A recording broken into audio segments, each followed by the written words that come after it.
जागे सारा Pakistan, morning delight, Pakistan, morning delight। Welcome back. आप देख रहे हैं प्रोग्राम मॉर्निंग डिलाइट। मैं हूं शगुफ्ता यास्मीन, मेरे साथ यहाँ पर नौरीन मौजूद हैं, ब्यूटिशियन है।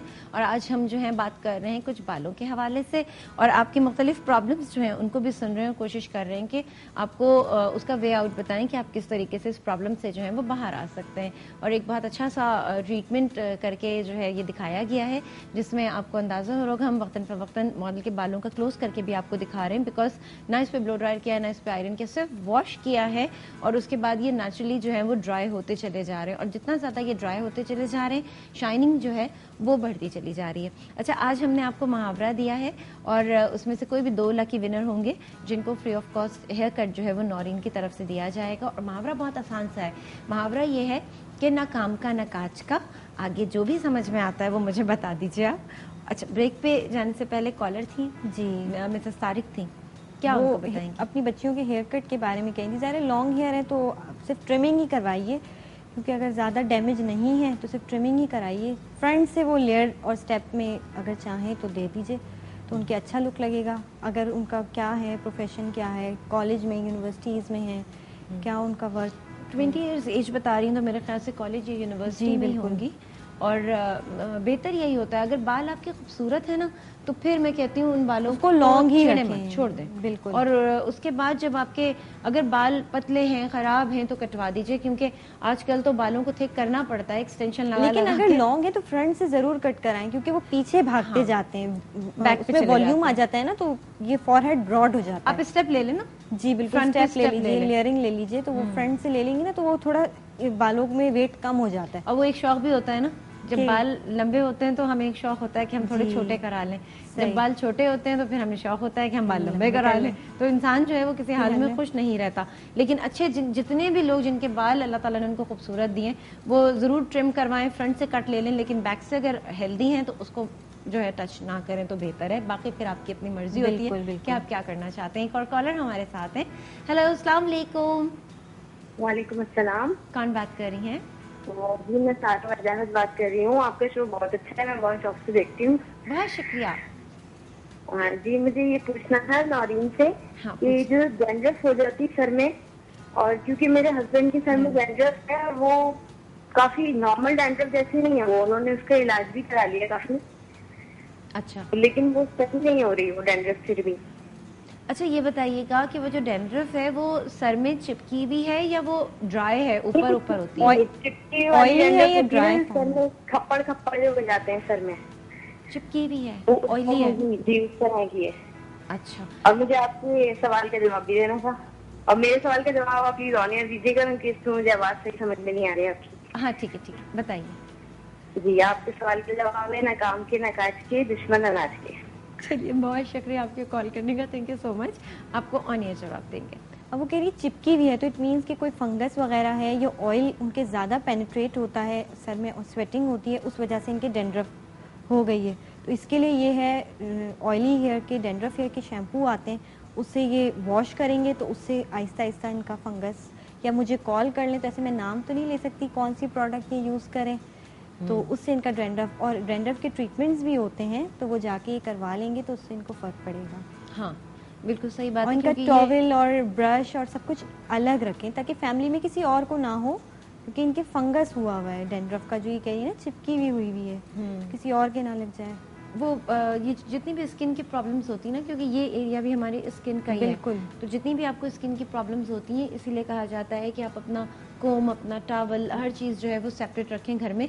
और जब आप सेपरेट रखेंगे तो एक आदमी अगर परेशानी में तो दूसरा आदमी परेशानी में नहीं आता। और ये ऐसा नहीं है कि ट्रीटेबल नहीं है, इट इज़ ट्रीटेबल, लेकिन वो आपको राइट पर्सन ढूंढना पड़ेगा। अच्छा जी, एक और कॉलर हमारे साथ। हेलो, अस्सलाम वालेकुम। वालेकुम अस्सलाम। कौन बात कर रही हैं? मैं सोबिया बात कर रही हूँ मुशावरा से। जी, क्या पूछना चाहेंगी आप? मैंने वो पूछना था कि मेरी ना हेयर बहुत ज्यादा ड्राई है, बहुत ज्यादा ड्राई है ना, तो वो ऑयल वगैरह भी लगाऊं तो फिर भी ड्राइनेस नहीं खत्म होती ना, तो और वो भी कहते हैं तो आपने कोई ट्रीटमेंट पहले कराया हुआ है? हाइलाइटेड हेयर है? नहीं, मैंने कोई ट्रीटमेंट नहीं करवाया। कभी भी नहीं कराया? हाँ जी। आपने कभी भी नहीं कराया ट्रीटमेंट? कभी भी नहीं कराया? अच्छा ठीक है। कोई डाई वगैरह कुछ भी यूज नहीं किया हुआ आपने? जी, डाई यूज करती हैं? हेयर डाई जो होता है? हेयर डाई नहीं, अभी यूज नहीं। वो पहले मैंने एक दो दफा बस यूज की है, तो उससे काफी बाल डैमेज हो गए हेयर डाई से ना। अब नहीं मैं करती। जो यूज किया था वो कौन सा था? मेटेलिक था और सिंथेटिक था? नहीं, ये जो कंपनी है क्यूने वाले, अच्छा उनका। अच्छा ठीक है जी, बहुत शुक्रिया आपके कॉल करने का। कौन है जवाब देते हैं जी? तो जो इन्होंने यूज़ किया है वो तो खैर ऐसा इतना प्रॉब्लम नहीं है, सिंथेटिक कलर है वो यूज़ करने में, लेकिन ये कि अब इन्होंने इंटरनली कोई प्रॉब्लम ना हो रही हो, जो ड्राइनेस हो रही है बालों में, कंडीशनर अप्लाई करें, ऑयलिंग करें, प्रॉपर हेयर मास्क आ गए हैं आजकल मार्केट में, बहुत अवेलेबल हैं, इजीली शैम्पू करें, कंडीशनर करें, उसके बाद हेयर मास्क लगा के 1 आवर उसे छोड़ दें और उसके बाद फिर उसे वॉश करें, कि ड्राइनेस सही हो जाएगी। सही। और दूसरा, जब भी आप कोई डाई यूज़ कर रहे होते हैं बालों में, तो मेरे ख्याल से कंपनी देख लिया कीजिए। जी, हर तरह बिल्कुल। की डाई यहाँ पे अवेलेबल है, किसी एक कंपनी को तो हम रिकमेंड नहीं कर सकते इस तरीके से, लेकिन ये है कि हर तरह की कंपनीज काम कर रही हैं, बहुत सारे डाइज आए हुए हैं, लेकिन जो एक कहते हैं ना कोई जो ऑथेंटिक जिसका आप समझते हैं कि अच्छा है, और कोई भी डाई यूज़ करने से पहले पैच टेस्ट ज़रूर कीजिए। बिल्कुल, स्ट्रेंथ टेस्ट तो इम्पॉर्टेंट है, बहुत ही इम्पॉर्टेंट चीज़ है कि बालों की क्यूटिकल्स वरना ओपन हो जाते हैं, स्प्लिट एंड्स स्टार्ट हो जाते हैं, ड्राइनेस हो जाती है, रफनेस हो जाती है और हेयर लॉस स्टार्ट हो जाता है। बिल्कुल, वो एक एक करके 1 बाय 1 डैमेज होना शुरू होता है, तो होते फिर वो बहुत कहते हैं ना बड़ी सी चीज बन जाती है, तो छोटे स्टेप पे जो है उसको बचा और अगर ये हेयर ग्लॉसिंग भी कराएंगी, जो आज हमने इनकी ट्रीटमेंट किया है, तो इससे भी इनके बालों में बहुत फर्क पड़ेगा। जो फेडेड हो जाते हैं, रफ हो जाते हैं, उनके लिए बहुत अच्छा है। जो क्यूटिकल्स ओपन हो जाते हैं, ये क्यूटिकल्स में पेनिट्रेट करता है। जो हमने हेयर ग्लॉसिंग का इनके लगाया है, ये सेमी परमानेंट है, तो अगर ये करवाएंगी तो इससे भी इनके बाल बहुत अच्छे होंगे। सही। और साथ साथ आप में से कोई भी अगर नौरीन से जो है वो अपने बालों का ट्रीटमेंट करवाना चाह रहे हैं, तो इनका नंबर जो है वो आप कंट्रोल रूम से ले सकते हैं, आप वहाँ से इनके पार्लर का नंबर ले लीजिए और इनसे कांटेक्ट कर सकते हैं। अच्छा नौरीन, बालों के हवाले से हम बात कर रहे हैं, स्प्लिट एंड्स के हवाले से हमने बात की, और एक चीज़ ये होती है कि वो एक्सेसिव यूज़ ऑफ आयरन बिल्कुल और ब्लो ड्रायर, ये भी बालों को बहुत ज़्यादा डैमेज करता है। आयरनिंग का ये है कि वो सेरेमिक है, तो आपको इतना नुकसान नहीं करेगी। स्टील की उसकी एक प्लेट होती है, कोई प्लास्टिक की होती है, और बेस्ट ये है कि ब्लो हीट प्रोटेक्टेंट्स होते हैं, अगर वो लगा लें, जैसे बहुत ज़्यादा रोज़ाना यूज़ करना है तो ब्लो हीट प्रोटेक्टेंट लगा के आप आयनिंग करें, ब्लो ड्राई करें, तो आपको कोई डैमेज नहीं होगा। सही, मतलब प्रिकॉशंस ले लीजिए, मना नहीं कर रहे कि मत कीजिए, हम खुद कर रहे होते हैं, लेकिन थोड़ी सी प्रिकॉशंस जो है वो लेनी पड़ती है। एक और कॉलर हमारे साथ। हेलो, अस्सलाम वालेकुम। वालेकुम सलाम, मैं मिसेस अजमल बात कर रही हूँ। कैसी हैं मिसेस अजमल? मैं बिल्कुल ठीक हूँ, आप कैसी हैं? अल्लाह का शुक्र है, बिल्कुल ठीक। बहुत प्यारी लग रही हैं आज भी। थैंक यू, बहुत शुक्रिया। खास तौर पे ये हेयर कट बहुत सूट कर रहा है, अच्छा लग रहा है। अच्छा, ये हेयर स्टाइल बहुत अच्छा लग रहा है। जी, सही जी। सही, सुबह सुबह बहुत सारी मेहनत करनी पड़ गई। हाँ बिल्कुल। और ये जो हेयर कट है ना, किसी किसी के ऊपर अच्छा लगता है, इस तरह नहीं कि सब बना लें। अभी हम लोग यही बात कर रहे थे कि हर फेस के लिए ना एक हेयर कट भी होता है, एक हेयर स्टाइल भी होता है, तो हाँ, हमें according to according to face, age के हिसाब से भी होता है। हाँ बिल्कुल सही बिल्कुल सही कह रही हैं, बिल्कुल सही बात और है। आपका मुहावरा है कि घर ना काम का ना काज का, दुश्मन अनाज का। अच्छा ठीक है। अच्छा, कोई सवाल आपने करना है नौरीन से, कुछ पूछना चाहेंगी? हाँ जी, नौरीन से ये सवाल पूछना था कि 6 महीने के लिए भी कोई हेयर डाई होता है? कई लोग कहते हैं कि 6 महीने के लिए होता है, उतरता नहीं फिर वो, और वो मतलब नहाने धोने से भी नहीं उतरता, बाल अच्छा मैं बता नहीं रहते हैं, तो प्लीज जरा पूछ के बताइएगा, क्योंकि रोज रोज ये डाई करना भी बहुत एक मसला होता है। मैं तो नहीं करती, लेकिन फिर कई लोग करते हैं ना, तो हाँ, जरा बता दीजिएगा। हाँ बिल्कुल, अभी बताते हैं। बहुत शुक्रिया, बहुत शुक्रिया, थैंक यू। और प्यारे से कॉम्प्लीमेंट के लिए भी आपको थैंक्स कहेंगे। और ये जो रोज रोज का डाई, तो गर्मियों में तो वाकई में ये रोज रोज का हो गया। ये 6 मंथ का जो डाई कह रही है, ये तो कोई ऐसा डाई होता नहीं है। देखिए रूट सबसे पहले मैं करवाती होता रूट से बाल तो आपका निकलेगा ही, हाँ, उसको तो हम रोक नहीं सकते, या रूट के अंदर आपके बाल के अंदर तो हम डाई नहीं डाल रहे हैं।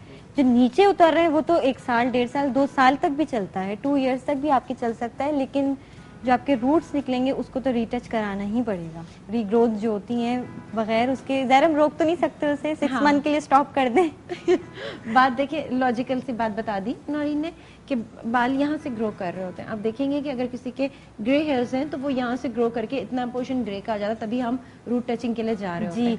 बाज़ लोग ऐसे होते हैं कि वो समझते हैं कि शायद हमारा कलर निकल गया। एक क्लाइंट ऐसी थी कि वो आई थी, वो कहने लगी मेरे बालों का कलर बहुत जल्दी निकल गया, उनके ग्रे हेयर्स आ गए तो समझ रही थी कलर वॉश हो गया। वॉश थोड़ी वो सारे रीग्रोथ्स हो जाती हैं। हाँ, बहुत तेजी। और कुछ लोगों में होता है बाल बहुत तेजी से ग्रो कर रहे होते हैं, कुछ लोगों के बाल जो है बहुत स्लोली ग्रो कर रहे होते हैं। तो मेरे ख्याल से वो जो रीग्रोथ वाला सिलसिला है, ये कोई भी कहता है ना तो ये बेवकूफ़ बना रहा होता है। 6 महीने के लिए कोई चीज़ भी नहीं रुकेगी। इवन और बहुत सारी चीज़ें होती हैं जिसमें कहते हैं कि जी 3 महीने के लिए हमने यहाँ पे अटैचमेंट कर दी है और वो कम से कम 6 महीने जो हैं वो बाल टच से मस नहीं होंगे, और यकीन माने महीना भी नहीं लगता वो नीचे आना शुरू हो जाती है। उसकी वजह ये है कि आपके यहाँ से ग्रोथ चल रही है, ग्रोथ स्टॉप नहीं हुई हुई है, तो वो चीज़ नीचे आना शुरू हो जाएगी। इसी तरह बालों के साथ बिल्कुल, जैसे परमानेंट हेयर एक्सटेंशंस लोग लगवाते हैं, आप कहते हैं कि ये ऐसे ही रहेंगे, परमानेंट होता ही नहीं चाहिए जी। वो ज़ाहिर है आपके बाल ग्रो करेंगे, वो नीचे उतरना शुरू हो जाएंगे, फिर वो अटकने लगते हैं। हाँ, और अच्छे खासे वो एक्सपेंसिव लगते हैं और लोगों ने लगवाए भी हैं, और उसका नुकसान फिर ये होता है कि जी वो महीना भी नहीं बहुत प्रॉब्लम होती है, सोने में प्रॉब्लम होती है, बालों को मूव करने में प्रॉब्लम होती है, सर धोने में प्रॉब्लम होती है। उफ, मत पूछें कितनी सारी प्रॉब्लम्स होती हैं। तो उससे बेहतर है कि आप उसको क्लिप ऑन वाले ले लीजिए, क्लिप ऑन करें और जान छुड़ाएं। अच्छा, एक और कॉलर हमारे साथ है। हेलो, अस्सलाम वालेकुम। सॉरी, आपकी लाइन ड्रॉप हो गई, एक बार फिर कॉल कर लीजिएगा। मैंने तो कॉल ले ली लेकिन शायद थोड़ी सी देर हो गई। अच्छा, अब हम ये वाली चीज़ें हमने शेयर की आपके साथ। साथ साथ जब इन्होंने बात की है डाई के हवाले से, तो कुछ लोगों को प्रॉब्लम होता है डाई में जब वो घर पे करना चाहते हैं। 2 कलर यूज़ हो रहे होते हैं, रूट पे एक अलग कलर यूज़ हो रहा होता है जो हम कहते हैं डार्कर शेड होता है, और उसके बाद हम ओवरऑल पूरे बालों पे जो है वो लाइटर शेड जो है वो अप्लाई कर रहे होते हैं ताकि हमारे पूरे बालों पे एक लाइट शेड आ जाए और रूट जो है वो डार्क कलर का हो जाए। उसमें जब हम घर पे डाई करते हैं तो रूट जो है वो लाइट हो जाती हैं और लेंथ एंड एंड जो है वो डार्क हो जाते हैं। हाँ, या फिर ये होता है जो डार्कर एंड है वो ज़्यादा स्प्रेड कर जाता है। जी बिल्कुल, है ना? तो ये कि आप हम लोग जैसे अप्लाई करते हैं, मैं किसी दिन लेकर आऊँगी, आप जब मुझे दोबारा बुलाएंगे हेयर कलर का, तो ये कि पहले लेंथ एंड एंड्स पे जैसे फैशन कलर अगर हम चेंज कर रहे होते हैं बालों का, जैसे इनके वर्जन हेयर हैं, अगर हम इनको चेंज करेंगे तो पहले हम इनके लेंथ एंड एंड्स पे अप्लाई करेंगे। जैसे जैसे इनका कलर 20-35 मिनट्स में चेंज होने लगेगा, देन हम इनके रूट्स को टच करेंगे। अच्छा। तो फिर इनका length and ends and roots एक जैसा कलर आएगा। यानी इसकी भी एक अपनी टेक्निक है, बिल्कुल, starting from the nap back से स्टार्ट करेंगे, और उसकी टेक्निक है सारे, उस हिसाब से वॉल्यूम का भी बहुत चेंज होता है, कौन सा वॉल्यूम डालना है, कौन से बालों के हिसाब से डालना है। बिल्कुल। अच्छा, एक कॉलर हमारे साथ और है। हेलो, अस्सलाम वालेकुम। कौन बात कर रही है? मैं नौरीन बात कर रही हूँ कराची से। जी, क्या पूछना चाहेंगी? दरअसल मेरे बाल ना बहुत गिरते हैं। अच्छा। अब तो मुझे बात हो जाते हैं, वो आप बताएंगे कि इसका क्या है? हाँ बिल्कुल, हम आपको बताते हैं। तो आपने कुछ यूज किया हुआ है जो आपके गिरते हैं बाल? एक और क्वेश्चन है, वो मेरी छोटी भतीजी है, उसके तरह डैंड्रफ हो जाता है, वो जख्म पर पे हो जाते हैं, वो उसका बता दी वो किस तरह से सही हो गया। अच्छा, जो बच्ची है उसको डैंड्रफ हो जाते हैं इसलिए उनके बाल गिर रहे होते हैं। और जो बाल आपने पहले एक सवाल किया था वो आपने अपने लिए किया था? क्या नहीं समझ आई बात। अच्छा, हम आपसे ये पूछ रहे हैं, जो पहला सवाल था आपका वो आपका ये था कि बाल बहुत तेजी से गिर रहे हैं, ठीक है ना? तो वो आपने कुछ यूज किया हुआ है? हाँ, आपने कुछ अप्लाई किया है बालों पे अपने? क्या? जी नहीं, कुछ भी नहीं किया। चलिए ठीक है। बहुत शुक्रिया आपके कॉल करने का, थैंक यू सो मच। जी, क्या जो अपने लिए कह रही हैं कुछ भी यूज नहीं किया हुआ है, तो यही है कि ट्रीटमेंट करवाएं, ये हेयर कट कराएं प्रॉपर, जो इन जिससे भी कट कराएं वो स्टेरिलाइज्ड उनकी सीजन